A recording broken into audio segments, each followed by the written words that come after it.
දවසකට මම ඔබට යෝජනා කරන දවසකට විනාඩි 5ක් මේක කරලා බලන්න. ස්වාමින් වහන්සේ කිව්ව නිසා. හරිද? දැන් ස්වාමීන් වහන්සේ කියන කතාවල යම් යථාර්ථයක් තියෙන බව ඔයාලට තේරෙනවා. ස්වාමීන් වහන්සේ කිව්ව නිසා දවසකට විනාඩි 5ක් කරලා බලන්න. ඒකට මේ වෙනම වෙලාවක් ගන්න ඕන කියලා නේ. ඔයා තුන් ඇඳට යනවනේ නිදාගන්න. ඇඳට ගියපු ගමන් නිින්ද යන්නේ නැහෙනේ. ස්විච් එක ඔෆ් කළා වගේ. නේ ටික වෙලාවක් යනවනේ නිින්ද යන්නේ. අයිතකන් කල්පනා කර ඉන්න. දැන් අපේ මහත්තයා අපි වාහන පැදලා තියන අය. මේ හැම කෙනෙක්ම දන්නවා වාහන පදින්නට කලින් ඩ්‍රයිවිං ලයිසන් එක ගන්නට කලින් අපි දානවා ග්‍රවුන්ඩ් එකක. නිදහස් තැනකට. දාලා වාහනේ පුරුදු වෙන්න දෙනවා. පුරුදු වුණාට පස්සේ තමයි අපි පාරට දාන්නේ. ඇයි? පාරට දාලා පුරුදු වෙන්න දුන්නොත් එයා බොහෝ අනතුරකට පත් කරගන්නවා.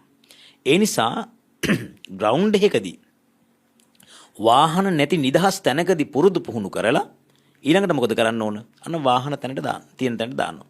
මේ මරණයටපත් වෙන වෙලාවේ නේ සත්වය ඔබ අපි මරණයටපත් වෙන වෙලාවේ මරණ සතිය වඩන්න බෑ. එහෙනම් ඊට කලින් නිදහසේ ඉන්න වෙලාවේ ඇඟට ලෙඩ අසනීප නැති වෙලාවේ ඒ වගේම කළු කෙස් තියෙන වෙලාවේ තරුණ වියේදී මේ මරණ සතිය පිළිබඳව වඩන්න ඕන. නමුත් අර මම කිව්වා වගේ අපේ සමාජයේ තියෙන ඒ පිළිබඳව වැරදි මතයක් වැරදි අදහසක් නිසා මරණ ධර්මතාවය කියන එක පිළිබඳව නිතර වඩන්නට උනන්දු කරන දේශනාවක් හැටියට මම මෙන්න මේ දේශනාව අද සිද්ධ කරන්නට බලාපොරොත්තු වෙනවා. මොකද හේතුව පින්වත්නි අපි දැන් කල්පනා කළොත් මේ මරණය පිළිබඳව යම් කිසි කෙනෙක් හිතන්න පටන් ගන්නවා නම් අන්න ඒ කෙනා අප්‍රමාදී වෙනවා කියන මොකටද? නිවනට.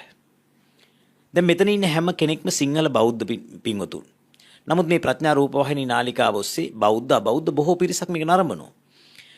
මේ ධර්මයේ අහන්න පෙළඹුණු ඔබ අප හැම කෙනාම දන්නවා මේ සංසාර ගමන බොහොම දුකයි. සංසාර ගමන බොහොම අනතුරුදායකයි. සංසාර ගමන බොහොම භයානකයි. මේ භයානක ගමනක ඉන්න අපි මනුස්ස ලෝකයේ ප්‍රතිසන්දි ලැබලා තියෙන පෙර අප්‍රමාණ පිනකට. ඒ මනුස්ස ජීවිතේ ඉපදිලත් දැන් බලන්න අපි වයස කොච්චර ගත කළද කියලා. සමහරට ජීවිතෙන් අඩක් අපි ගෙවල ඉවරයි. සමහරට අඩක් නෙමෙයි. සමහරට 4න් 3ක් ගෙවල ඉවරයි. අපිට ඉතුරු වෙලා තියෙන ඊටාම කෙටි කාලය. මේ කෙටි කාලය තුල ඔබටත් මටත් හිතන්නට දැන් අපි හිතමු අපි රාජකාරී කරනවා නේ අධ්‍යාපනය ලැබුවා විවාහ ජීවිත ගත කරනවා මේ සියලුම කටයුතු මැද්දේ අපිට එක මොහොතක් ජීවිතේ එක මොහොතක් කල්පනා වෙනවා නම් අපි මැරෙනවා. අපි මැරෙනවා නම් මේ මැරෙන අපි මරණයට සූදානම් වෙන්න ඕන. මේ ලෝකේ කවුරු හරි කෙනෙක් ඉන්නවද මරණය වළක්වපු කෙනෙක්? කිසිම කෙනෙක් නැහැ. එතකොට බුදුරජාණන් වහන්සේලා මොකද කළේ? පස්සේ බුදුරජාණන් වහන්සේ මොකද කළේ? රහතන් වහන්සේලා මොකද කළේ? මරණය වැළැක්වීම නෙමෙයි කළේ. නැවත උපදින එක නතර කළා. නැවත උපදින එක නතර කරාට පස්සේ සසරේ මරණය නැවත සිද්ධ වෙන්නේ නැහැ. බුදුරජාණන් වහන්සේ ඒකනේ දේශනා කළේ නත්ති ජාතස් සමරණ. ඉපදුනොත් මරණය නැතිව ඉන්න බෑ. ඉපදුණු සත්වය අනිවාර්යයෙන්ම මොකද වෙන්නේ? හැම කෙනෙක්ම මැරෙනවා. එහෙනම් අපි කරන්න ඕන මොකද්ද? ජාති ක්ෂය කර ප්‍රතිපදාව. ඒ කියන්නේ නැවත උපදින එක නතර කරන්න ඕන. ඒ සඳහා මොකද්ද වෙන්න ඕන? මෙන්න මේ මරණ සතිය කියන එක අනිවාර්යයෙන්ම වැදගත් වෙනවා. මොකද මරණ සතිය වඩන කෙනා, නිවැරදිව මරණ සතිය වඩන කෙනාට මේ අප්‍රමාදී බව නිසා ඊළඟට එයා සමත භාවනාවන්ද විදර්ශනා භාවනාවන්ද වඩන්නට පෙළඹෙනවා සහ ධර්මඥානෙ දියුණු කරගන්නට බොහොම උත්සාහවත්වන්ත වෙනවා. හොඳයි. මරණ සතිය නැන මරණානුස්සතිය පටන් ගන්නේ මහා සම්පatti සම්පත්තා යතා සත්තා මතා ඉද තතා අහං මරිස්සාමි මරණං මම හෙස්සති. මහා සම්පත්තියෙන් සම්ප්‍රාප්තෝ. ඒ කවුද? දැන් අපි දන්නවා රජවරු, සිටුවරු, මැතිවරු, ඇමතිවරු නේ, ලෝකේ ඉන්න ධන කුවේරයෝ නේ, සක්විති රජවරු මේ සියලු දෙනාම මැරුණද නැද්ද? සියලු දෙනාම මැරුණා. ඒ වගේම ඉදිරියට දැනට පහළ වෙලා ඉන්න රජවරුත් මැරෙනවද නැද්ද? මැරෙනවනේ. මේ සියලු දෙනාටම මරණ ධර්මතාවය කියන එක මොකද වෙන්නේ? පොදු දෙයක්. ඉතින් එහෙම සඳහන් කළ බුදුරජාණන් වහන්සේ කියන මහා සම්පatti සම්පත්තා යතා සත්තා මතා ඉද ඒ සත්‍ය සියලු දෙනා මතා කියන්නේ මරණයටපත් වුණා. ඉද කියලා කියන්නේ මෙහි. ඊට පස්සේ තථා අහං මරිස්සාමි. තථා කියන්නේ එලෙසින්ම අහං මම මරිස්සාමි මරණයටපත් වෙන්නේ. හරිද?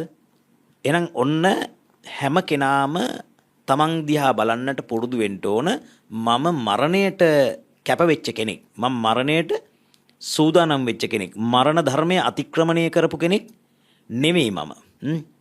තේරුණේ? අර අපි කියන්නේ ඒවං භාවී ඒවං ධම්මෝ ඒවං අනතිතෝති කියලා. මං මේ ධර්මතාවයෙන් යුතු කෙනෙක්. තේරුණේ? මේ ස්වභාවයේ ඇති කෙනෙක්. මේවා අතික්‍රමණය කරපු කෙනෙක් නෙමෙයි. මේ මරණ ධර්මය අතික්‍රමණය කරපු කෙනෙක් නෙමෙයි කියලා නිතර මෙනෙහි කරන්න කියලා කියනවා.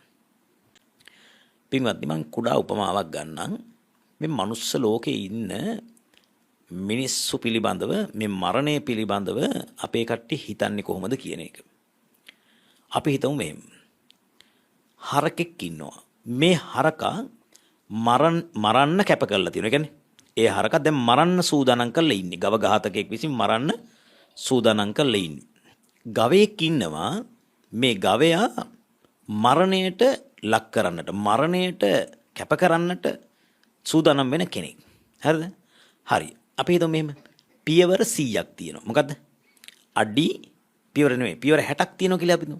පියවර 60ක් තියෙනවා. අඩි 60ක් එහා පැත්තෙන් තමයි ගව ඝාතකාගාරය තියෙන්නේ. හරකා ඉන්නේ ඊට මෙහා අඩි 60කට මෙහාගේ. ඒ කියන්නේ පියවර 60ක් තියපු තැන අනිවාර්යෙන්ම හරකව මරනවා. හරිනේ මහත්තයා? මොකද කියන්නේ? පියවර 60ක් තියෙනකොට අනිවාර්යෙන්ම ගව ඝාතකාගාරය තියෙනවා. එතෙන්දි බෙල්ල කපලා ඝාතනය කරනවා. දැන් ඔන්න මේ හරක පියවරෙන් පියවර මෙතෙන්ට ලං වෙනවා. කොතෙන්ද ලං වෙන්නේ? ගව ඝාතකාගාරයට ලං වෙනවා. හරිද? අපි තුමු අම්මා ඔන්න දැන් මේ හරක පියවර දැන් 60ක් ගියාම මරනවා. පියවර 50ක් විතර තියලා තියෙනවා. පියවර 50ක් විතර තියෙන. දැන් ඒ ගව ඝාතකාගාරේ පේනවා. තව හරක් මරණ බවත් පේනවා. ඒ හරකට පේනවා. දැන් මේ හරක මොකද්ද කරන්න ඕන? මේ හරකට ඇති වෙන සිතුවිල්ල මොකක් වගේද? සතුටු වෙන්න ඕනද? දුක් වෙන්න ඕනද? මොකද්ද වෙන්න ඕන? මේ හරකට මොකද්ද සිතෙන්න ඕන? දැන් අර අනිත් හරක් මරණ බවත් පේනවා ඉස්සරහා. දැන් මෙයා 50ක් ඇවිල්ලා. තව තියෙන්නේ 10යි. අනිවාර්යෙන් මරණ බවක් දන්නවා. දැන් මේ හරකට ඇති වෙන සිතුවිල්ල මොකද්ද? බයක් ඇති වෙන්න ඕන. තැති ගැනීමක් ඇති වෙන්න ඕන. නේ? සතුටක් නම් ඇති වෙන්නම බෑ. දැන් ඕක අපි හිතමු මෙහෙම. ඔබ අවුරුදු 60කින් මරණයටපත් වෙනවා. ඒකාන්තයෙන්ම මැරෙන බව දන්නවා. අනිත් හරකුත් මැරෙන බව පේනවා. තේරෙනවනේ? එතකොට 50 වෙනි උපන්දිනේ එනවා. මොකක්ද ආවේ? 50 වෙනි උපන්දිනේ එනවා. දැන් මොකද්ද වෙන්න ඕන? බය වෙන්නද ඕන? කේක් එකක් හදලා ඉටිපන්දම් 50ක් ගහලා ෆුක් ගාලා පිඹලා ගෙදර කට්ටියට කෑල්ල කවලා සතුටු වෙන්නද ඕන? දැන් එහෙම සතුටු වෙනවා නම් අර හරකගේ කතාවට මොකද්ද කියන්න තියෙන්නේ? අන්න ඒ වගේ හරක් වැඩක් නේද? නේ? එහෙනම් අපේ මිනිස්සු බහුතරයක් කරන්නේ ওই වගේ දේවල් නෙවෙයිද බලන්නකො. දැන් ඉපදිච්ච දවසේ ඉඳලා මේ මරණයට ලං වෙනවා. හරිද? පියවර තියෙනවා. අපි දන්නවා ඒකාන්තයෙන් මෙතෙන්දි මරනවා. නේ? 60 දී මරනවා. තේරුණාද පුතා? තරුණ පුතාගේ වයස කීයද? ඔව්. 40ක්. 40ක් වෙනවනේ. තව 20කදී මරනවා. දැන් බර්ත්ඩේ පාටිස් ගන්නවද? එතකොට හිතන්න ඕන මොකද්ද? අර හරකගේ කතාව මේකට උපමා කරලා ගන්න. දැන් අපිට මෙච්චර කාලයකට ඕක හිතුන්නේ නැහනේ. අපි බර්ත්ඩේ පාටි කරා. ඇත්තටම මේ සිංහල බෞද්ධ සමාජයේ මම මේ කියන්නේ මේ වෙනත් ආගම්වල මිනිස්සු නෙමෙයි. ඔබ අපි අතර මේ කරන දේවල්. හරිද? ඇත්තටම අර කියන්නේ අසාරේ සාර මතිනෝ සාරේ චාසාර දස්සිනෝ තේ සාරං නාදි ගච්ඡanti මිච්ඡා සංකප්ප ගෝචරා. අසාරේ සාර මතිනෝ. දැන් අසරු දේ තමයි සරුයි කියලා හිතන්නේ. බර්ත්ඩේ පාටි එකක් ගන්න එක දැන් බැරි වෙලා හරි කිරිවත් උඩේ හාමුදුරුවෝ මේ මාධ්‍ය ඔස්සේ මෙහෙම කියපු එක මේක බලන සමහර අයට හිතෙන්න පුළුවන් මොකද්ද? මේ හාමුදුරුවෝ මේ හතර වර්ගයේම පාළු වෙලා වගේ ඔහොම කරන්න පුළුවන්ද? මේ නිවන් දකින්න එක කේක් එකක් කපන්න දෙන්න නම් මේ බුද්ධ ආගමෙන් ඇති වැඩක් තියනවද? අන්න එහෙම සිතුවිලි මිනිසුන්ට එන්නේ. ඒ කියන්නේ මේ ඇත්ත යථාර්ථය කිව්වහම ඒක පිළිගන්න කැමති නෑ. බොරුවට ඒ කියන්නේ ෂෝ එකට තමයි කැමති. පැහැදිලිද කතාව? එතකොට මං අහන්නේ ඒ විදියට කටයුතු කරනවා නම් ඔබ මේ නිවන කියන එක ස්පර්ශ කරන්න සුදුස්සෙක්ද නුසුදුසුද? නුසුදුස්සෙක් නේ මහත්තයා. ඇයි? මිච්ඡා සංකප්ප ගෝචර තේ සාරං නාදිගච්ඡanti. ඔවුන් සාරයේ හෙවත් නිවන අදිගච්ඡanti න අදිගච්ඡanti නොලබන්නේ. කොහොමද අපිට මැරෙන්න පුළුවන්? කොහොමද අපිට මැරෙන්න පුළුවන්? දැන් මැරෙන්න පුළුවන් ක්‍රම? අපිව මිය යන්න පුළුවන් ක්‍රම මොනවද? ඔල්ලෙඩ වෙලා මැරෙන්න පුළුවන්. තව මේ කෙල ගිලිනකොට හිර වෙලා මැරෙන්න පුළුවන්. කියන්නකො මහත්තයෝ නිකන් සද්ද නැතුව ඉන්නේ. මොනවද මැරෙන්න පුළුවන් ක්‍රම? කෙල ටික හිර වෙලා මැරෙන්න පුළුවන්. බත් ටික හිර වෙලා මැරෙන්න පුළුවන්. නේ? ලිස්සලා වැටලා බාත් รู ම් එකේ වැටලා මැරෙන්න පුළුවන්. නේද? නහරයක් හිර වෙලා මැරෙන්න පුළුවන්. කැන්සර් එකක් හැදිලා මැරෙන්න පුළුවන්. කාපු කෑමක් විස වෙලා මැරෙන්න පුළුවන්. නේද? හાર્ට් ඇටැක් එන්න පුළුවන්. කොච්චර දේවල් තියෙනවද මරණයටපත් වෙන්න? හරිද? කොබන් අත උස්සන මලගෙවල් වල ගිහිල්ලා තියෙන කට්ටිය. මලගෙවල් වල ගිහිල්ලා තියෙන කට්ටිය අත උස්සගෙන ඉන්න ටික වෙලා. අතපාත් දාන්න. තමන්ගේ මලගෙදර ගියපු කට්ටිය අත උස්සන බලන්න. තමන්ගේ මලගෙදර. ගිහිල්ලා නැහනේ. ගිහිල්ලා තියෙනවද? තමන්ගේ මලගෙදර. තමන්ගේම මලගෙදර. තමන්ගේ කෙනෙක්ගේ නෙමෙයි. මගේම මලගෙදර. ගිහිල්ලා තියෙනවද? හිතින් බලලා තියෙනවා. අන්න බලන්න එක්කෙනෙක් ඉන්නවා යන්තම් තමන්ගේ මලගෙදර ගියපු කට්ටිය. හරිද? එහෙනම් මතක තියාගන්න ඕනේ මොකද්ද? අපි හැමෝම අනුන්ගේ මලගෙවල් වල ගියාට තමන්ගේ මලගෙදර ගිහිල්ලා නැහැ ගොඩක් කට්ටිය. ඔන්න ඕක තමයි අපිට මේ මරණය පිළිබඳව හිතෙන්නේ නැත්තේ. බයක් හිතෙන්නේ නැත්තේ. ඔබ අවංකවම අද මේ කතාවට පස්සේ ගෙදර ගිහිල්ලා හරිද? රැයට කාලා අනිත් වැඩ ටික ඔක්කොම ඉවර කරලා නිදා ගන්නට කලින් විනාඩි 5ක් S2 පියාගෙන තමන්ගේ මලගෙදර යන්න. කොහොමද යන්න ඕන? තමන්ගේ මලගෙදර යන්න. දැන් ඔන්න හරිද? මලගෙදර පෙට්ටියක් තියෙනවා. ඒ පෙට්ටියේ ඉන්නව කවුද පුතා ඉන්නේ? කවුද ඉන්නේ? දැන් මැරෙලා නැහනේ. කතා කරන්න. කවුද ඉන්නේ? තමන්මයි ඉන්නේ. හරිද? දැන් මැරලා කිව්වන් පස්සේ කතා කරන්න නැතුව ඉන්නවා. හරිද? දැන් තමන්ගේම මලගෙදර ගිහිල්ලා බලන්න ඕන මොකද්ද? මම මැරිලා පෙට්ටියේ ඉන්නවා. කවුද ඉන්නේ දැන්? මම ඉන්නවා. හරිද? මෙහෙම අත් දෙක ගැට ගහලා. නේද? ඊට කලින් කරපු වැඩ ටිකක් තියෙනවා. අද අපි මැරුණා කියලා හිතන්නකෝ. ඊට කලින් කරපු වැඩ ටිකක් තියෙනවා. මොකද්ද? අපිව අරගෙන ගිහිල්ලා මෝචරියට දානවා. මෝචරියට දාලා මොකද කරන්නේ? කපනවා. කපල ඉවරලා බඩවැල් ටික ඔක්කොම අරගෙන මොකක් හරි තැනකින් තියනවා. නේ? ඊට පස්සේ මෙතන ඔළුවේ මෙතන ඉඳලා මෙතෙන්ටම කපනවා. කපල ඉවරලා මේ කෑල්ල පිටිපස්සට දාලා ඔලු කට්ට ගලවලා අයින් කරලා මොලේ එහෙම කෑල්ල සම්පූර්ණයෙන් ගලවලා දානවා බේසමකට. හරිද? ඒ කෑලි ටික අයින් කරනවා. ඊට පස්සේ ෆෝමලින් ගහනවා දවස් 7කට විතර. අපේ කට්ටිය උඹල කඩ හදනවනේ ගෙවල් වල තියාගෙන. නේ දවස් 7ක් විතර තියාගන්න. ගහනවා මේකට ඒ සයිස් එකට ගැලපෙන 3කට 4කට 5කට ගහනවා ෆෝමලි. පුරවනවා. පුරවල ඉවරලා මොකද කරන්නේ? ඊට පස්සේ දරදඬු වෙලා තියෙන ඇට එහෙම තියෙනනම් කඩනවා. කඩලා මොකද කරන්නේ? මේවා එකට ගැට ගහනවා. ඊට පස්සේ මේවා මහනවා අර ගෝණි කට්ටක වගේ එකකින් මහනවා. මහල ඉවර වෙලා ඇතුළට දාන මොනවද? ඇතුළට ලී කුඩු පිදුරු අනම්මනම් දානවා. රෙදි කෑලි එහෙම දානවා. ඊට පස්සේ මේ තොල් දෙකේ සුපර් ග්ලූ දාලා මෙහෙම අලවනවා. හරිද? දත් ටික ඉස්සරහට ඇවිල්ලා තියෙනවනේ මිටිකින් ගහලා කඩනවා. හරිද? කඩලිවල ඔය වැඩිපුර තියෙන ඉස්සරහට තියෙනව කඩනවා. කඩලා මෙහෙම කරලා සුපර් ග්ලූ දාලා මේ දෙක අලවනවා. ආයෙත් hina වෙන්නේ නැහනේ. හරිද? ඊට පස්සේ මෙතනින් මේ කඩපු කට්ටෙන් ඕජාව එයි කියලා බයට පුළුන් ටිකක් තියලා ලස්සන තියෙනවා. අපි හිතන මොකක්ද දෙන්න? අනේ අපේ අත්තම්මට නිදා ගන්න හොඳට කොට්ටයක් තියලා කියලා. බැයිනම් තියලා තියෙන්නේ මොකටද? මෙතනින් කපපු පාර පේනවට පුළුන් දාලා මේ හරියට නිකන් තියෙන මිනි පෙට්ටිය බලන්නකෝ. හරිද? දැන් ඔන්න තමන්ගේ මිනි පෙට්ටිය දිහා හොඳට බලනවා හිතින්. අනුන්ගේ තියපු එකනේ. අනුන්ගේ මිනි පෙට්ටි දැකපු එක දැන් තමන්ගේ මිනි පෙට්ටියට හිතින් හොඳට මෙනෙහි කරගන්න. දැන් ඔන්න බලනවා ගෙදර ඒ උන්ගේ ඉන්න සමහර බොරු ඥාති ඉන්න බොරුවට ඇවිල්ලා අඬනවා. හරි? ඒවත් හොඳට බලන්න. නේ? ගෙදර ඉන්න නොසලකපු උන් ඉන්නව නේද? උන් ඇවිල්ලා බොරුවට අඬවන්නේ තාත්තේ කොහෙද යන්නේ කියලා බොරුවට අඬන සලකලා නැහැ ජීවිතේට. හරි ජීවිතේට අසුචි පොඩ්ඩක්වත් අයින් කළා නැහැ වතුර ටිකක් පොරලා නැහැ බොරුවට අඬනවා. හරි? ඒව එහෙම බලන්න. හොඳට තේරෙනවා එතකොට. හරි? ඊළඟට බලන්න මේක හිමින් කුණු වෙන හැටි. දවස ගානේ චුට්ට කුණු වෙන හැටි. ඊට පස්සේ මොකද වෙන්නේ? අරගෙන යනවා මේක කර තියාගෙන කට්ටිය හරිද අරගෙන යනවා. එක්ක මල් ශාලාව කර්ම වාහනේ දාගෙන අරගෙන යනවා. ගිහිලා දානවා වලට. වලට දාලා ඉවරලා මොකද වෙන්නේ? ඉන්නේ ඉස්සෙල්ලා චුට්ට පස් ටික දානවා. පස් ටික දාලා වැහුවට පස්සේ මොකද වෙන්නේ? දැන් සම්පූර්ණ අන්ධකාරයක ඔබ තනි වෙනවා. දැන් කිසි කෙනෙක් ඉන්නවද? නැහැ. හරිද? මෙච්චර කාලයකට නිකමටවත් කනත්ත ගාවින් ළඟින්වත් යනකොට බය වෙන කට්ටිය දැන් කනත්තේ සියලු දේ අතහැරලා ඉන්නවා. හරිද? සතියක් දෙකක් යනකොට සම්පූර්ණයෙන් මොකද වෙන්නේ මේකේ මස් ටික දිය වෙලා ගිහිල්ලා මාසයක් දෙකක් යනකොට ඇට කැබිලිටි ටික විතරක් ඉතුරු වෙනවා. ඔන්න ඕක නෙමෙයිද අපේ ධර්මතාවය. හරිද? ඕක අපිට කාටත් උරුම වෙනවද නැද්ද? උරුම වෙනවා. හරිද? ඉතින් දැන් ඕක හිතින් දකින්න ඕන. මට එක අර දුවක් කියනවා ස්වාමින් වහන්සේ අපේ ලොකු තාත්තා නැති වුණා. මම මලගෙදර ගියා. හරිද? ඉස්සර නම් ස්වාමීන් වහන්සේ අඬා වැළපෙන එකමයි මේ වැඩේ. ඔබ වහන්සේගේ ධර්ම දේශනා අහන්න පටන් ගත්තට පස්සේ මම දැන් වෙනස් වුණා. මම ස්වාමීන් වහන්සේ මිනි පෙට්ටිය ළඟින් වාඩි වුණා. අනිත් අය ඔක්කොම අඬද්දි මම ස්වාමීන් වහන්සේ S2 පියාගෙන ඔබ වහන්සේ කියපු විදියට මිනි පෙට්ටිය ඇතුළට ගියා.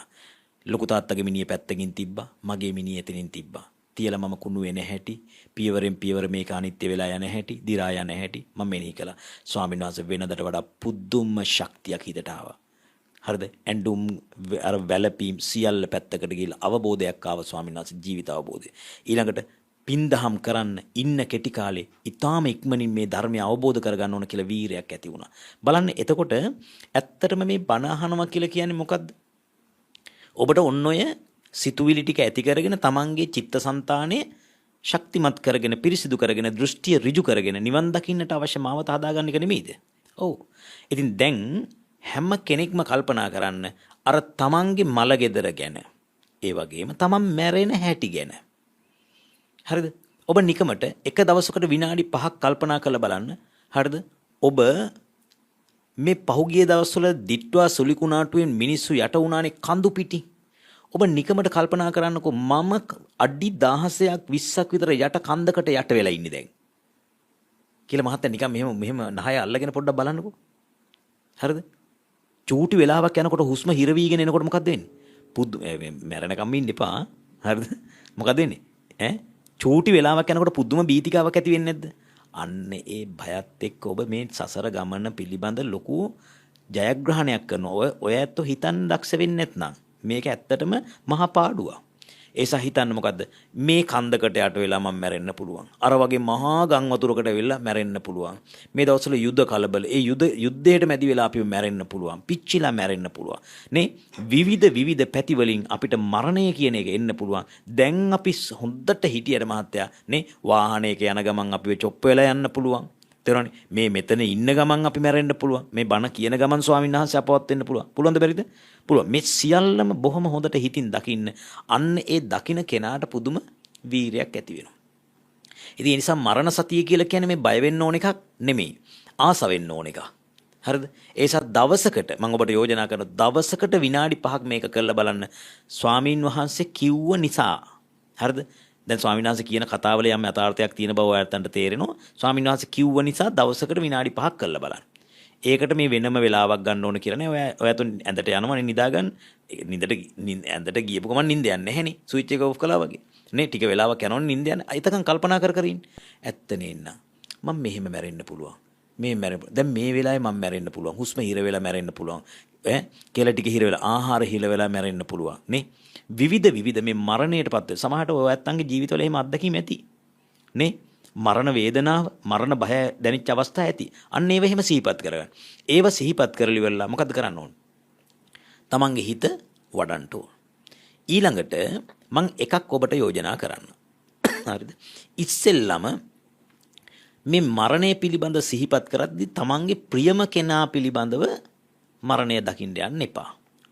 තේරුණාද කියන්නේ? දැන් අපි හිතමු යම් කිසි සැමියෙක් තමන්ගේ බිරිඳගේ මරණය පිළිබඳ හිතින් දැක ඉන්නවා. එයාට ඇති වෙන්නේ ඇත්තටම විදර්ශනාවද? එහෙම නැත්නම් මරණ සතියද ඇති වෙන්නේ? එහෙම නැත්නම් එයාට දුකද ඇති වෙන්නේ? දුක ඇති වෙන්නේ. ඇයි? එයා ප්‍රිය පුද්ගලයා පිළිබඳව තමයි බලන්නේ. බුදුරජාණන් වහන්සේ තව එකක් කියනවා අප්‍රිය පුද්ගලයෝ පිළිබඳවත් එහෙම එකපාරට බලන්න යන්න එපා. පසුව බලන්න පුළුවන්. අප්‍රිය පුද්ගලයෝ පිළිබඳ දැන් අපි හිතමු අපි අල්ලපු ගෙදර මිනිස්සුත් එක්ක අපි තරහයි. හරිද? දැන් අපි හිතින් බලන මොකද්ද? ඒ මිනිස්සයාගේ මරණය. හිත ඇතුලෙන් ඇතිවෙන මොකද්ද? හොඳ වැඩි ඕකට. නේ? මැරෙන එකම යෝන කියලා මොකද නේ? අපි හිතින් ප්‍රාර්ථනා කර ඉන්නෝනේ නේ. සමහර අය ප්‍රාර්ථනා කරනවා මේ මිනිස්සු මැරෙනවා නම් හොඳයි කියලා. අන්න එහෙම. එතකොට තමන්ට ඒකදී ඇති වෙන්නේ මොකද්ද? රාගයක් ඇති වෙනවා. තේරෙනවනේ? ඡන්දයක් ඇති වෙනවා. ඒ නිසා ඒ පැත්ත කරන්නත් එපා කියනවා. ඊළඟට ඒ කියන්නේ ප්‍රිය පුද්ගලයෝ පිළිබඳව බලන්නත් එපා කියනවා. අප්‍රිය පුද්ගලයෝ පිළිබඳව බලන්නත් එපා කියනවා. ඊළඟට තව මධ්‍යස්ථ පුද්ගලයෝ පිළිබඳව බලන්නත් එපා කියනවා. ඒතර මොකද්ද බලන්නේ? මධ්‍යස්ථ පුද්ගලයෝ කියලා කියන්නේ මෙන්න මෙහෙම. දැන් අපි හිතමු ඔය ඇත්ත දැකලා තියෙනවා අර වැඩසටහන් එහෙම කරන මෝචරි ගන්න කට්ටිය. මෝචරියක් කරන කෙනෙක් එක වැඩසටහන් කරනවා. එයාගෙන් අහනවා මරණය පිළිබඳව ඔයාලට මොකක්ද දැනෙන්නේ? අයියෝ ඒක නම් සිම්පල් කේස් එකක් මට නම් එච්චර දැනෙන්නේ නැහැ. ඇයි? එයා හැමදාම මිනි කපල එයාට ඒක සාමාන්‍ය දෙයක් බවට පත් වෙලා. එතකොට භාග්‍යතුන් වහන්සේ සඳහන් කරනවා මේ මරණය පිළිබඳ බලනකොට වැඩියම හිතවතුත් නැති වැඩියම අහිතවතුත් නැති මධ්‍යස්ථ නැති ඒ අතරතුර කවුරු හරි කෙනෙක්. ඒ කියන්නේ ප්‍රදේශවාසී කවුරු හරි කෙනෙක්. එහෙම නැත්නම් දුරු රටක කවුරු හරි කෙනෙක් මැරෙනවා. අන්නේ පුද්ගලයාගේ මරණය පිළිබඳව මෙන්න මෙහෙමයි සත්වයෝ මැරෙනවා. පොදුවේ සත්වයින්ගේ මරණය පිළිබඳ කෙනෙක් මැරෙන්න පුළුවන්. තේරුණාද? ඊට පස්සේ මේ තමන් පිළිබඳව බලනකොට තමන්ට අවබෝධය එනවා මේ අර වඩා ප්‍රිය වූද දැන් ගොඩක් කෙනෙක් කියන්න පුළුවන් ස්වාමීන් වහන්සේ තමන්ට තමන්ම ගොඩක් ප්‍රියයි නේද? ඔව් ඒක බලන්න එපා නේද කියලා. නෑ. හැබැයි මෙහෙම දෙයක් තියෙනවා. දැන් අර තමන් පිළිබඳව බලනකොට ඒකෙදි කවදාවත් තමන්ට මේ ආස නිසා රාගය ඇති වෙනවා කියලා එකක් වෙන්නේ නැහැ. දැන් තමන්ට බැඳිච්ච කවුරු හරි පුද්ගලෙක් හිටියොත් තමන්ගේ බිරිඳ ගැන, තමන්ගේ සැමියා ගැන, දරුවා ගැන එහෙම බලන්න ගියොත් මොකද වෙන්නේ? ඒක වරදිනවා. ඒ නිසා තමයි කිව්වේ වඩා ප්‍රිය වූද, වඩා අප්‍රිය වූද, මධ්‍යස්ථ වූ අය පිළිබඳවද බලන්නේ නැතුව එක පළවෙනි පියවරට අර සාමාන්‍ය ඒ අතරතුර පුද්ගලයෙක් පිළිබඳව මරණය පිළිබඳ අත්දැකීම බලන්න ඕන. එහෙම බලලා ඉවර වෙලා මේ සඳහන් කරපු ආකාරයට මරණය වෙන්නේ කොහොමද? ඊළඟට මරණයටපත් වුණාන් පස්සේ අපි කොතෙන්ටද උපදින්නේ? මරණයටපත් වෙලා මරණය තියෙන කාලය ඇතුළත මේ මිනියට මොකද්ද වෙන්නේ? ආදි වශයෙන් කොටස් ටික බලන්න ඕන. මෙතන සඳහන් කරනවා විජ්ජු බුබ්බුල උස්සාව ජලරාජී පරික්ඛයන් ඊට පස්සේ කියනවා ඝාතකෝව රිපූතස්ස සබ්බත්තාපි අවාරියෝ. මොකද්ද කියන්නේ? විජ්ජු බුබ්බුල විදුලියක් වගේ. විදුලියක් කියලා කියන්නේ දැන් අපි දන්නවා මේ ජීවිතේ අපි මෙහෙම ඉන්නකොට එකපාරටම විදුලියක් කෙටුවා වගේ. දැන් විදුලිය කියන එක නිකන් ක්ෂණිකව ඇති වෙලා නැති වෙලා යන එකක්. මරණය කියන එක ක්ෂණිකව ඇති වෙන්න පුළුවන්.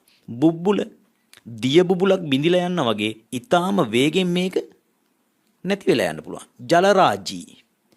ජලරාජී පරික්ඛයන්. එතකොට දියෙහි ඇඳි ඉරක් මැකිලා යන්න වැඩි වෙලාවක් ගත වෙන්නේ නැහැ. අන්න ඒ වගේ කියන මොකද්ද? ඝාතකෝව රිපූතස්ස සබ්බත්තාපි අවාරියෝ. මේ ඝාතනය කියන එක ඊටාම ක්ෂණයකදී එමනම් මරණය කියන එක ඊටාම ක්ෂණයකදී අපිට සිද්ධ වෙන්නට පුළුවන්කම තිබෙනවා. සුයසත්තාම පුඤ්ඤිද්දී බුද්ධි බුද්ධි ජිනද්වයන් ඒ කතාව මම පැහැදිලි කළා මුලින්. බොහොම පුණ්‍ය 이르දියෙන් වැඩුණා වූ ඒ වගේම බොහොම බුද්ධියෙන් වැඩුණා වූ ප්‍රඥාවෙන් වැඩුණා වූ බුදුපසේ බුදු උතුමන් වහන්සේලා පවා මරණයටපත් වූයේ නම් එහෙම නැත්නම් පිරිනිවන් වැඩියේ නම් අපි ගැන කවර කතාවද? ඊළඟට මෙන්න මේ කතාව කියනවා පච්චයානංච වේකල්යා බාහිරජ්ජත්තු පද්දවා මරා මෝරං නිමේසාපි මරමානෝ අනුක්ඛනಂತಿ. මොකද්ද කිව්වේ? පච්චයානංච වේකල්ය ප්‍රත්‍යන්ගේ විකලත්වය. තේරෙනවද කියන්නේ? දැන් අපි හිතමු උදාහරණයක් වශයෙන් අපිට ප්‍රත්‍ය වශයෙන් ආහාර ලැබෙනවා.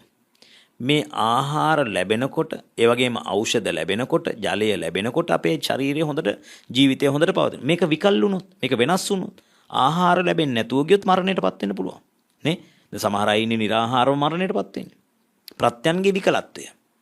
පච්චයානංච වේකල්යා ඊට පස්සේ බාහිරජ්ජත්තු පද්දවා. බාහිර කියන්නේ බාහිරින් එන උපද්‍රවය. මොනවද බාහිරින් එන උපද්‍රවය? අපි තුන් මේ දවස්වල ලැබෙන මේ මොනවද මිසයිල පහරක් වදිනවා. බාහිර උපද්‍රවය. විස බීජයක් පැතිරෙන පහුගිය කාලේ කොරෝනා කියලා එකක් ආවා. බාහිර උපද්‍රවය. තේරුණානේ? ඒ වගේ ඊට පස්සේ අපි තුන් වාහනයක් ඇවිල්ලා ඇඟේ වදිනවා. බාහිර උපද්‍රවය. ඒ වගේම අජ්ජත්තික උපද්‍රව. අජ්ජත්තික කියලා කියන්නේ තමන් ඇතුළත ඇතිවන්නා වූ උපද්‍රව. මොනවද? heart attack එකක් එන්න පුළුවන්. ඊට පස්සේ ලේ විස වෙන්න පුළුවන්. නේ? ඊළඟට තව කැන්සර් එකක් එන්න පුළුවන්. නේද? විවිධ ගෙඩි වර්ග හැදෙනවා අපේ ශරීරේ. වන හැදෙනවා, තුවාල හැදෙනවා.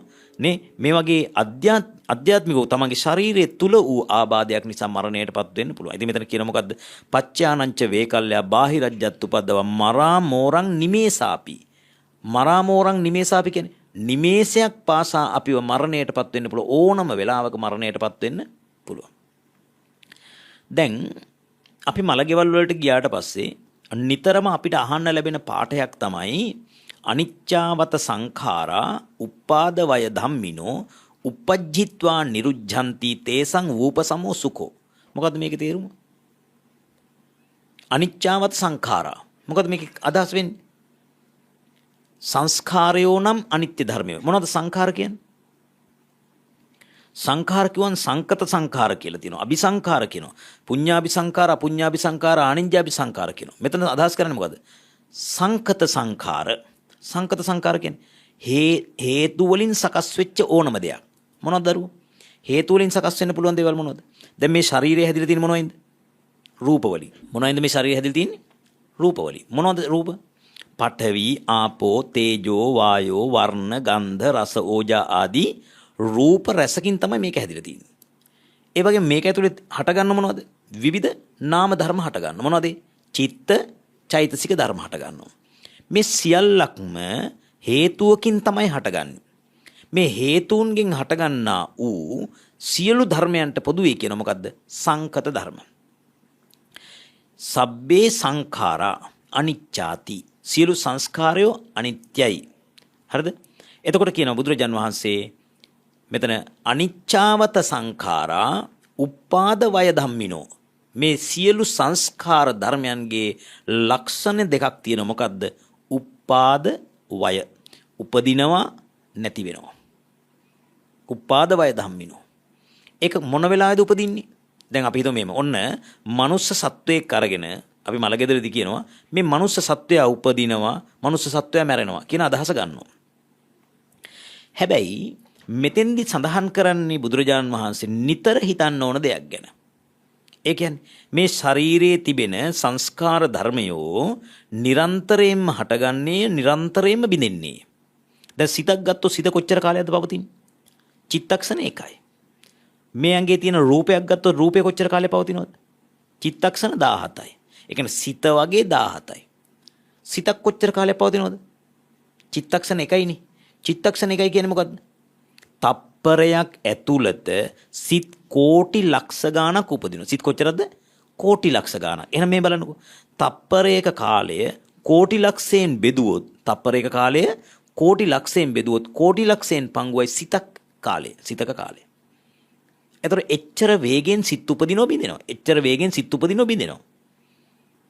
තේරුණානේ? එහෙනම් මං අහන මහත්තයා කතාවක්. දැන් ඔබතුමා මේ වෙලාවේ ජීවත් වෙනවා කියලා කියනෝනේ. ඒක සම්මුති කතාවක්.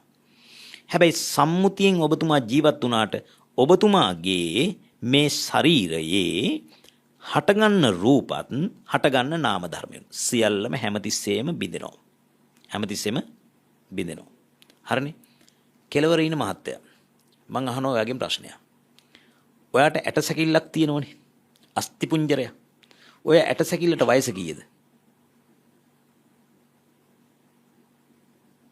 ඔබේ ඇට සැකිල්ලට වයස කීයද? දැන් ඔබේ වයස කීයද? 56යි. ඇට සැකිල්ලට වයස ඒත් 56යි. නේ? හරි.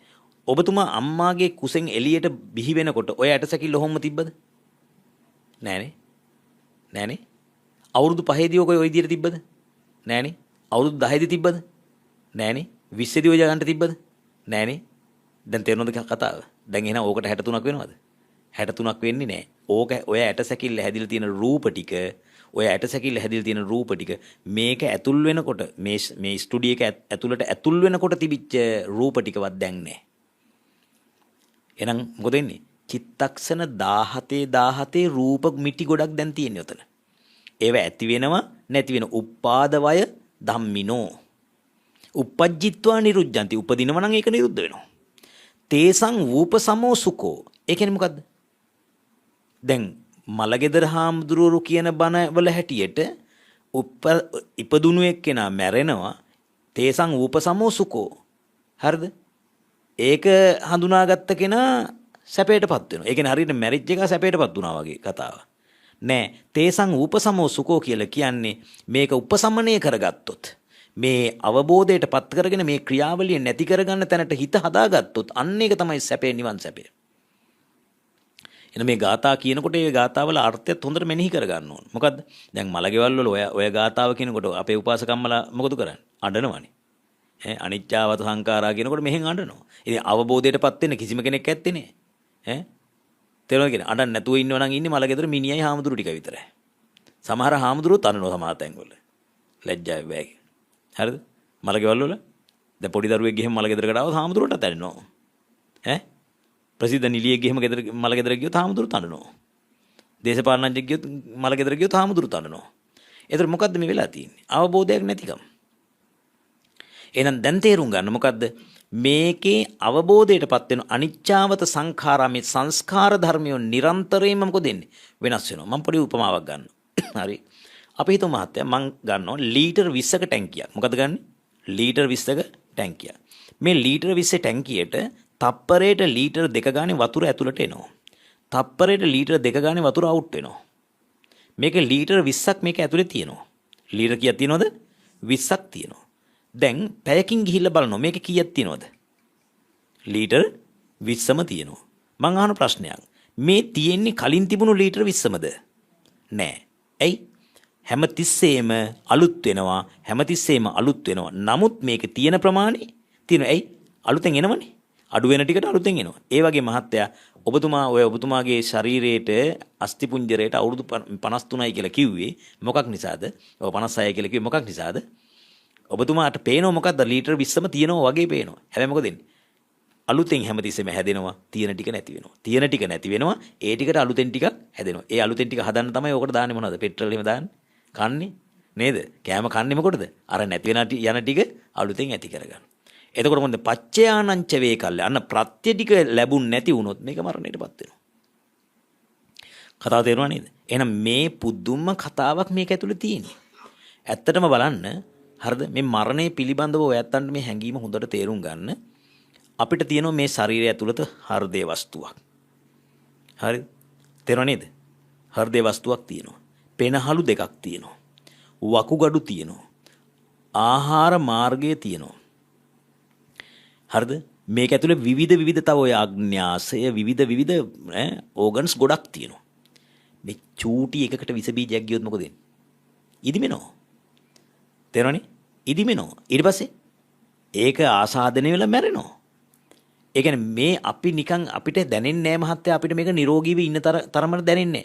සමහර වෙලාවට සමහර මිනිස්සුන්ගේ හරිද?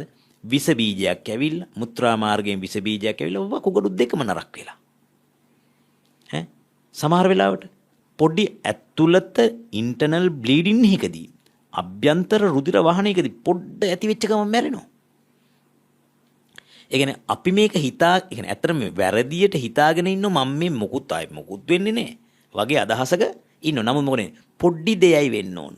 බාහිරජ්ජත්තු පද්දව බාහිරින් එනවා වගේම අභ්‍යන්තර සුළු වෙනසක් වුණොත් මැරෙනවා. තේරුණේ?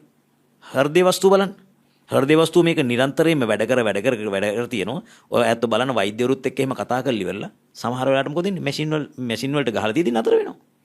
ඉතින් මේ ඇඟ උඩට නැගලා වෛද්‍යවරු මේක තලලා මොකද වෙන්නේ? පුදුම වෙහෙසක් ගන්නවා මේ මැෂින් එක ස්ටාර්ට් කරගන්න. තේරෙනවනේ? පොඩ්ඩ බැරි වෙච්ච ගමන් මොකද හේතුව මට අපේ මහානායක හාමුදුරුවෝ හොස්පිටල් එකේදී මම ළඟ හිටියා. මට එහා පැත්තේ හිටපු මිනිස්සයා මේ අපේ මහානායක හාමුදුරුවන්ගේ ඇඳට එහා පැත්තේ හිටපු මිනිස්සයා මැරුණා. හරිද? මැෂින් එක නතර වෙනකොටම තරුණ වෛද්‍යවරු කීප දෙනෙක් නැගලිවලා මෙහෙම මේක ගැහුවා බැරි වුණා. 4-5 දෙනෙක් උඩ නැගලිවලා වරින් වරට මාරුවට විනාඩි 25ක් 30ක් විතර ගැහුවා. ගන්න බැරි වුණා. බලන්න එතකොට දැන් අපි ඒක දැකලා අපිට හිතෙන්නේ නැහැ. හැමතිස්සෙම දෙයක් අපිට වුණොත් තමයි අපි හිතන්න පටන් ගන්නෙ. ඒස මම කියනවා මෙහෙම දෙයක්. හරිද? බාහිර කෙනා දිහා බලලා මට මේක උපමා කරගන්න පරක්කු කරන්න එපා. කතාව තේරුණාද කියන එක? ඇත්තටම මටත් අවුරුදු 40 පෙන්නට පස්සේ තමයි මේක දැනෙන්න පටන් ගත්තේ. එතකම් මේක දැනෙන්නේ නැහැ. එතකම් අපි ඉන්නේ තරුණ මදයෙන් මත් වෙලා නේ අපිට ඔහොම වෙන්නේ. අනේ බලන්නකෝ අර වයසක මිනිස්සු. එහෙමනේ අපි හිතන්නේ. ඔය හිතන්නේ දැන් පාරට බහැලා යනකොට සමහර මිනිස්සු ඉන්නවා මහත්තයා. දැන් අපි නම් මොකද අපි මෙතන ඉඳලා එතෙන්ට යනවා ටට්ටක් ගාලා මෙහෙම ඇවිදගෙන යනෝනේ. මම දැකලා තියෙනවා සමහර තාත්තා කෙනෙක් ඉන්නවා. හරිද? එක අඩිය තියලා මෙහෙම වෙවුල එකම තැන ඉන්න විනාඩි 5ක් විතර. ඊළඟ අඩිය උස්ස ගන්න බෑ. මාතේ ඒව දැක්කන් පස්සේ අපිට හිතෙන්නේ නැද්ද? නෑ. ගොඩක් අයට හිතෙන්නේ නෑ. අපිට හිතෙන්නේ මොකද්ද? මේ නාකි මිනිස්සු. එහෙම කියලා අපිට හිතෙන්නේ. හැබැයි අපිට ඕක වෙනවද නැද්ද? අපිටත් ওই ටික ඔහොමම වෙනවා. එහෙනම් මේ උස්සගත්ත කකුල මෙතනට අඩියක් ඉස්සරහට ගෙනියන්න බැරි වෙන තරමට මේ කය දුර්වල වෙනවා. ඒ දුර්වල වෙච්ච දවසට අපිට මේක හදන්න බෑ මහත්තයා. එහෙනම් මොකද්ද කරන්න? ඊට කලින් මරණ සතිය වඩලා හිත දියුණු කරලා අපි මැරෙන අය බව තේරුම් අරගෙන අප්‍රමාදීව ධර්මයේ හැසිරෙන්න ඕන. දැන් අප්‍රමාදී පුද්ගලයා තුළ මෙන්න මේ ලක්ෂණ ඇති වෙනවා. මොකද්ද? සමත භාවනාව වඩනවා. සමත භාවනාව මොනවද වඩන්න පුළුවන්? කර්මස්ථාන 40ක් තියෙනවා. මොනවද? බුද්ධානුස්සතිය, මෛත්‍රිය, ත්‍යාගානුස්සතිය, උපසමානුස්සතිය නේද? දේවතානුස්සතිය ආදී වශයෙන් මොනවා හරි සමත භාවනාව කරන ආනාපාන සතිය වඩනවා. ඒ භාවනාව වඩලා ඉවර වෙලා ඊළඟට මොකද කරන්නේ? එයා නාම රූප පිළිබඳව විදර්ශනා කරන්න පටන් ගන්නවා. හැබැයි නාම රූප පිළිබඳ විදර්ශනා කරන්න බෑ අපේ අපච්චි. ඒව දන්නේ නැති කෙනාට. ඒ කියන්නේ සිත් ටික හඳුනන්නේ නැත්නම්. සිත් කීයක් තියෙනවද අපච්චි? සිත් කීයක් තියෙනවද? සිත් 89ක් තියෙනවා. නියනතාවෙන් පෙනී යන්නේ නොදන්නා බවයි. සිත් 89ක් තියෙනවා. අපච්චිගේ වයස අනුව කල්පනා කරලා බලන්න. දැන් ගොඩක් තැන්වල ඔහොම කියන්නේ නැහැ. තේරෙනවද කියන්නේ? කියන්නේ නැති වෙනකොට මොකද වෙන්නේ? දැන් කියනකොට කෙනෙකුට හිතෙනවා මොකද්ද? අනේ ස්වාමීන් වහන්සේ හරි සැරයි කියලා. සැර නෙවෙයි ආදරෙයි. සැර නෙවෙයි කරුණාවයි. ඇයි? ළමයේගේ උගුරේ කටුවක් හිර වෙලා ඉන්නකොට ඒ ළමයාගේ ඔළුව අතක ගා හිටියොත් ඒ ළමයා මැරෙනවනේ. ළමයා අඬයි. ළමයා කෑ ගහයි. හැබැයි උගුරට අත දාලා මේක ගන්න ඕන. කවුරු හරි කෙනෙක් කියනවනම් කිසිම අනුකම්පාවක් නැහැ මේ අම්මගේ මේ ළමයාගේ උගුරට මත දාලා ළමයා අඬද්දි මේ කට්ට ගත්තා කියලා කියනවනම් ඒක මෝඩකම මිස වෙන දෙයක් නෙමෙයි. ඒ නිසා මොකද්ද කරන්නේ? ඔය ඇත්තන්ට මේක පෙන්ලා දෙන්න ඕන අපේ අප්පච්චි. මේක තමන්ගේ දැන් වයසයි ඉස්සෙල්ලාම මතක තියාගන්න ඕන මරණ සතිය වඩන්ඩ මරණ සතිය වඩලා අප්‍රමාදී බව ඇති කරගන්න අප්‍රමාදී බව ඇති කරගෙන නිකන් ඉන්න බෑ. සමත භාවනා විදර්ශනා භාවනාව වඩන්න පටන් ගන්න ඕන. සමත භාවනාව නම් මොකක්ද දෙන්නේ? මෙහෙම කරගෙන ඉවරලා මොකක් හරි එක අරමුණක හිත පවත්වන්න පුළුවන්. ආනාපාන සතිය නම් වැටෙන හුස්ම රැල්ල පිළිබඳව අවධානයෙන් ඉන්න පුළුවන්. එතකොට සිත පිට පනින්නේ නැහැ. සිත එකම අරමුණක තියාගෙන ඉන්න. ඔන්න බුදුහාමුදුරුවෝ නිවන් මාර්ගට යන්න පොඩි රුකුලක් දුන්නා. ඒකට කියනවා සමත භාවනාව. සමත භාවනාවෙන් විතරක් නතර වෙලා නිවන් දකින්න බෑ. ඊට පස්සේ විපස්සනාවට යන්න ඕන. විපස්සනාවට යනකොට මොකද වෙන්නේ? නාම රූප දෙක ඕන. අන්න නාම රූප දෙක ඉගෙන ගන්නකොට නාම ධර්ම හැටියට චිත්ත චෛතසික ධර්ම. චිත්ත කියලා කියන්නේ සිත් 89, චෛතසික කියන්නේ චෛතසික 52, රූප කියන්නේ රූප 28 ධර්මයන් පිළිබඳ අධ්‍යයනය කරන්න ඕන. ඊළඟට ඒ ධර්මයන් ඇතිවන ප්‍රත්‍ය පිළිබඳව මොකක්ද දෙන්නේ? බලන්න ඕන. ඒ කියන්නේ ඔය හේතු ප්‍රත්‍ය, ආරම්මන ප්‍රත්‍ය ආදී සූවිසි ප්‍රත්‍යයන් පිළිබඳ අවබෝධයක් ඇති කර ගන්න ඕන. ඊළඟට අවිජ්ජාපච්චය සංඛාරා ආදී අවිද්‍යාව කියන්නේ එක ප්‍රත්‍යක්. අවිද්‍යාව පිළිබඳ දැනගන්න ඕන. මේ ධර්ම ඥාණයෙන් හෙබි වෙන්න ඕන.